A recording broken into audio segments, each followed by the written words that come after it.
दामाद बहुत चालाक कौम है। जब उसको बासी भात पंता भात मिलता है घर में खाने के लिए तो उसको छोड़ करके सीधे ससुराल भागता है। सास समझदार थी कि एक दिन मुर्गा खिलाएंगे, बार बार दौड़ दौड़ करके आएगा, आज ऐसा सबक सिखाएंगे कभी नहीं आए। दामाद पहुंच गया, दांत को पिजा रहा है कि मुर्गा खाने को मिलेगा, और सास ने खिचड़ी ला करके रख दी। अल्लाहू अकबर। जब खिचड़ी को दामाद ने देखा तो तलवे का खून दिमाग पर आ गया। और सास से खिसिया करके पूछता है कि मैं कैदी हूँ, मैं जेल खाने में आया हूँ कि खिचड़ी दे दिया। बुढ़िया चालाक, उसने कहा कि बेटा खिचड़ी को बुरा भला मत कहो, अमीर भी खा लेते हैं गरीब भी खा लेते हैं, किसी का पेट खराब नहीं। समझ में आ गया, आज खिचड़ी ही मिलेगी, मुर्गा नहीं मिलेगा। तो दामाद कैसे खाया जाएगा, आप घी तो ला करके दे दो। बुढ़िया एक नंबर की कंजर थी, कंजूस थी, मखील थी, मक्खी चूस थी। कोठी में छुपा करके घी को रखा था। हमारे गुस्से के जब खिसिया करके घी को लाया, खिसिया करके ढक्कन खोला, सारा घी गिर गया। अब बुढ़िया मारे शर्म के पानी पानी, क्या आज तो सारा घी दामाद खा लेगा, लेकिन मैं भी कसम खा करके बैठी हूँ, अकेले दामाद को खाने नहीं दी। कहा कि बेटा मैं तुमसे नाराज हूं। और प्लेट में जब देखा बुढ़िया ने तो सारा घी दामाद की तरफ है। दिमाग लगाया कि उधर से इधर टानना। तो बुढ़िया ने मंतिक से कहा बेटा मैं तुमसे नाराज हूं, फला महीना मेरी बेटी को ये दुख दिया है, ये दुख दिया है, ये दुख दिया है, सारा घी उधर से इधर टान। दामाद देखता ही रह गया। उसने सोचा कि ये अजीब नहीं है, बहुत बड़ा अजूबा है। दामाद ने कहा कि अम्मा कौवे से ज्यादा कौवे का बच्चा चालाक होता है। अगर मैंने वो दुख दिया है तो ये सुख भी दिया है, ये सुख भी दिया है, ये सुख भी दिया है, दो सुख को मिलाना पड़ता है तब जिंदगी कटती है। हजरते फातिमा की तरह उम्र भर ऐसा किरदार होते ससुराल में। हजरते फातिमा की तरह उम्र भर ऐसा किरदार होते ससुराल में। हजरते फातिमा की तरह उम्र भर ऐसा किरदार हो तेरा ससुराल में। सास तेरी ज़माने से कहती फिरे, सास तेरी ज़माने से कहती फिरे, कुछ नहीं चाहिए बस बहू सास हो। आखिरी पैगाम इस जलसे का 3 मिनट का माँ बाप के हवाले से सुना करके मैं आपको दुआ तक पहुंचा रहा हूं। अल्लाह जज़ाए खैर दे। मैं जिस वक्त आया था उस वक्त दुकान देख करके मैं घबरा गया था, ये बारसोई है या चांदी चौक है। अल्लाहु अकबर। दुकान ऐसी चमक रही थी और ग्राहक इतने खूबसूरत खूबसूरत वहां पहुंचे हुए थे। मैं समझ गया आज का जलसा चला गया, इस जलसे को अजगड़ आज निगल लेगा। लेकिन अल्लाह का शुक्र है उस अजगड़ को आप ही लोगों ने निगल लिया।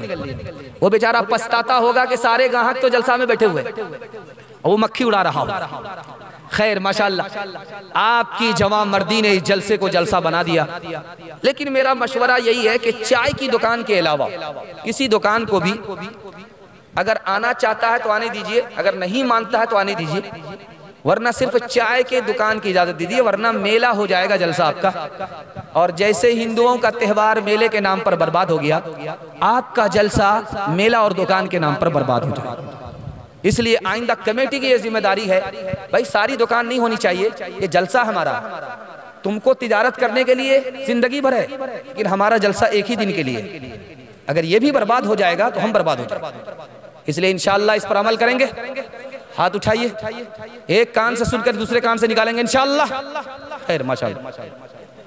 आखिरी पैगाम है सुना रहा हूँ माँ बाप के हवाले से और दुआ करता हूँ अल्लाह आपकी रोजी में भी बरकत दे, उम्र में भी बरकत दे, सेहत में भी बरकत दे। एक माँ बाप की खिदमत होती है, अल्लाह 3 चीज में इजाफा करता है। तजर्बा करके देख लीजिएगा, आप मेरा गिरबान पकड़ सकते हैं। मेरी जबान नहीं कि झूठी हो जाए, अल्लाह के रसूल की जबान कभी झूठी नहीं हो सकती।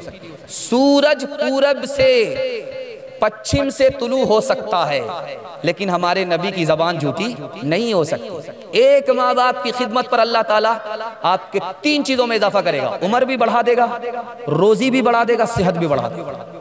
इंशाअल्लाह माँ बाप की खिदमत करनी है, हाथ उठा दीजिए इंशाअल्लाह। ये देख रहे हैं, ये स्टेज लगा हुआ है, इसको कल उठाया जाएगा तो इससे बिच्छा निकलेगा, बिच्छू निकले। और जब बिच्छू निकलता है कोई भी देखता उसको, बच्चा या बूढ़ा, जूते से मारता है। इसका राज बता रहा, उसने काटा नहीं तो फिर क्यों मार रहा है? जब काटेगा तब मारे तो कोई बात है, लेकिन काटा नहीं तो क्यों मार रहे हैं? शेख सादी रहमतुल्लाह अलैह ने वजह लिखी कि बिच्छू जब माँ के पेट में था, छोटा था, तो उसकी माँ ने उसको संभाले रखा। जैसे ही वो बड़ा होता गया, माँ के पेट को फाड़ करके बाहर निकल गया। माँ तो बेचारी खत्म हो गई, वो जंगल की तरफ भाग गया। माँ पर सितम ढाने वाले को दुनिया देखती है तो जूते से खबर देती है। छठी उंगली को आप देखेंगे, जिसके हाथ में होगी वो बेचारा जेब में हाथ डाल करके रखेगा, दिखाएगा नहीं। छठी उंगली जिसके पास है वो जेब में हाथ डाल करके रखता है। किताबों में लिखा कि नाफरमान बेटा छठी उंगली की तरह है, उसको आप काट भी नहीं सकते, उसको आप दिखा भी नहीं सकते। बेटे तीन तरह के होते हैं, कबूलियत की घड़ी है, मैं दुआ करता हूं अल्लाह आपके बच्चे को होनहार बनाए, आंखों की ठंडक बनाए, दिल का सुकून बनाए। बेटे तीन तरह के होते हैं, एक बेटा होता है पूत, एक बेटा होता है सपूत, एक बेटा होता है कपूत। पूत किसको कहते हैं? माँ बाप जिंदा है, खिदमत कर रहा, माँ बाप मर गए, उसकी दौलत को बचा करके रखा है, बढ़ा तो नहीं सका लेकिन बचा करके रखा। अच्छा बेटा है, बहुत अच्छा बेटा नहीं है, अच्छा बेटा, अल्लाह ऐसा बेटा हम सबको अता फरमाए। लेकिन सबसे अच्छा बेटा कौन है? आपको सुनकर के हैरत होगी। माँ बाप जिंदा थे, खिदमत करता रहा, माँ बाप मर गए, उसके लिए दुआएं मगफिरत करता रहा, और माँ बाप ने जो दौलत बचा करके रखी उसको बचाया भी, उसको बढ़ाया भी। ये सबसे होनहार बेटा है। कबूलियत की घड़ी में आपका जलसा है, हर घर में अल्लाह ऐसा होनहार बेटा पैदा फरमाए। और तीसरा बेटा है जिसका नाम है कपूत। माँ बाप जिंदा रहे, वो ठोकरों में माँ बाप को रखा, माँ बाप मर गए, जिंदगी भर के लिए भूल गया, माँ बाप ने जो दौलत छोड़ी उसको भी बर्बाद कर दिया, उसको बढ़ा नहीं सका। ये नालायक बेटा है। 24 घंटे में एक बार जरूर ऐसे नालायक बेटे से पनाह मांगिएगा, अल्लाह दुश्मन को भी ऐसा बेटा ना दे।